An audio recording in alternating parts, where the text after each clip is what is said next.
What's good, y'all? Slide Green Beats. In this video, I'm going to show you guys how to sidechain using the Fruity limiter in FL Studio. So the main reason to sidechain is to, when you have like two competing signals in a similar frequency range, you want one signal to kind of like stand out a bit more. In this case, it's going to be the kick standing out more with the competing bass. I'd say that's like its typical usage. So basically the kick is going to kind of punch through the bass. And then when the kick plays, the bass sound will go down. So it's like doop, doop, doop, doop, doop. That's kind of how it works. And I'm just going to show you guys how to do it real quick. First, you're going to want to put your kick and your bass in the mixer. Mine's in mixer channel 2, the bass, and the kick is in 4. I use the FPC, but it's in 4 here. And if you use FPC, you can move it here. Okay, drum pad. And so step 1, go to the kick slot. I know the kick is here. You're going to right click where your bass is. So if your bass is at 2, right click at bass. Go to sidechain to this track. Now go to the bass. And I would say put this below all the other effects. If you don't unsure about what I'm talking about, watch my signal flow video. Typically the limiter would be at the bottom, so I'd recommend putting this below your other effects. Where's the limiter? Find the limiter. If you can't find it, you can always just go to more plugins and it's in alphabetical order. I do that often, even now. Okay, where else is the limiter? Let's see if we can find it here. There you go. Yep, dynamics. Okay, and so go to the comp tab here, right click, insert 4, or just it should be your kick. So you can scroll up or right click on it. Okay, and now we're gonna focus on the threshold and the ratio. Let's go ahead and solo this track, and you can hold down Control, or just, you don't have to hold down Control, you can just right click, and it should solo the kick and the bass.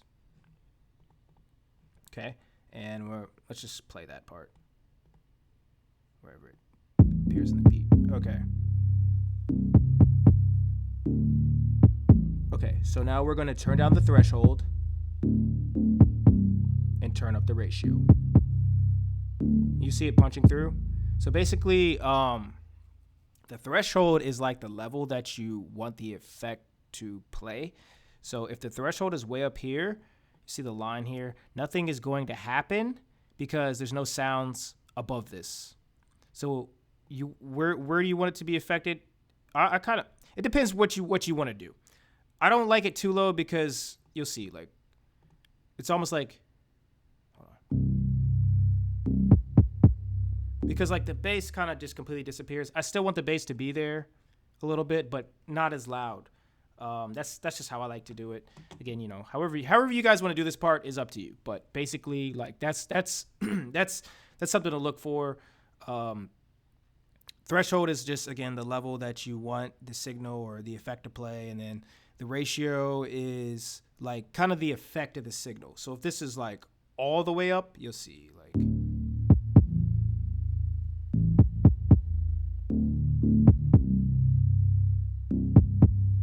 You see, it's like not as powerful. It's still at the same level, but it's just not as strong. So again, it just kind of depends on the sounds and what you're going for at that point. But so just like whatever you want to do, whatever type of sound you're going for, and listen on speakers. I'm using my headphones. I think just based on this.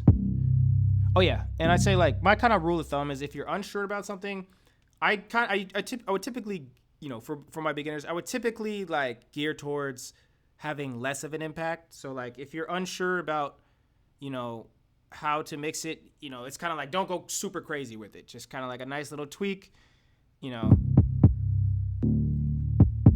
So maybe something like that to where it has an effect and it's better than like nothing,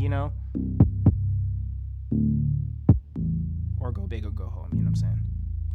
All right, let's hear this with the whole track.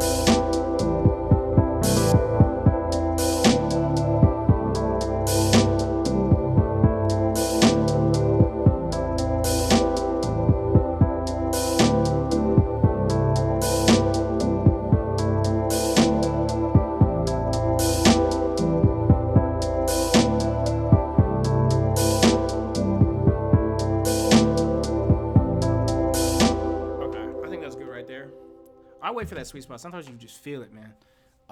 That's good right there. Probably listen to it later. Might tweak it later, but that's how you do that. That's how you sidechain and whatnot.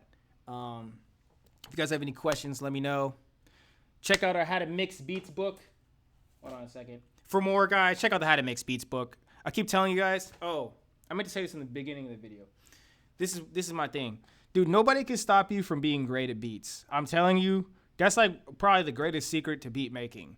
People can say this, that about your beats. I've been criticized for my beats all day and night. But no one can stop you from being great at beat making. No one can stop you from getting a book. Doesn't have to be this book, but no one can stop you from getting a book, reading through it, and grinding. No one can stop you from making beats. I'm telling you. It doesn't matter. Doesn't matter your situation. Nobody can stop you from making beats. I pretty much guarantee you. So keep that in mind. Keep grinding, y'all. Keep grinding, for real. That's it for this video. Oh, yeah. Check out our book. How to Mix Beats, brought to you by Slime Green Beats. This is our newest book. If you guys want to learn more about mixing, definitely check it out. Definitely subscribe if you're not already subscribed. Got more mixing stuff on the way. Check out our new course on the way. We got a lot of stuff, but definitely check out the book, y'all. Thank you guys for watching as usual. Peace out.